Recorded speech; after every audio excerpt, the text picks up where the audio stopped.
Grand Rapids School Superintendent Bernard Taylor will not be taking the top school's job in Fort Lauderdale, but could another job take him away from Grand Rapids mid-year?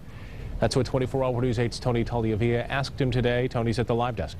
Brian, this job, the Fort Lauderdale, Florida job, would have meant leaving mid-year. So at least for now, a little bit of the pressure is relieved for the school board to find the potential for a temporary replacement. But we wanted to know whether Superintendent Bernard Taylor thought it would be possible he'd be looking for other jobs that would require him to leave Grand Rapids mid-year. Typically, the hiring cycle generally is for the next year, but given the number of vacancies that are occurring across the country, I really don't know the answer to that.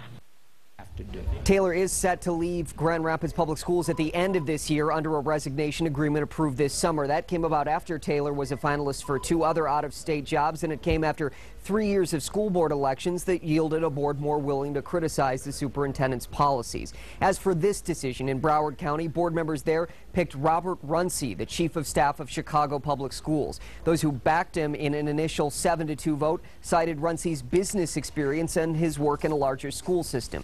Taylor's backers on the Broward board cited his experience as a teacher and a principal. Runcie has never worked as a teacher or principal. He's also never been a superintendent. Now, Taylor told us today the board made a decision in the best interest of the district, and he respects it, though he noted he received a lot of positive feedback in moving from a pool of 47 candidates to the semifinalist and then the finalist rounds, where he was just one of 2 candidates. He says the Broward County process was a good one. He says it could give some lessons to the Grand Rapids School Board as it embarks on finding a new superintendent. The board here has decided to use an outside group to gather some community input, then set a superintendent profile and begin a smaller scale focused superintendent search. If that doesn't yield the right candidates, board members say they'll look to a national search, though that would be costlier.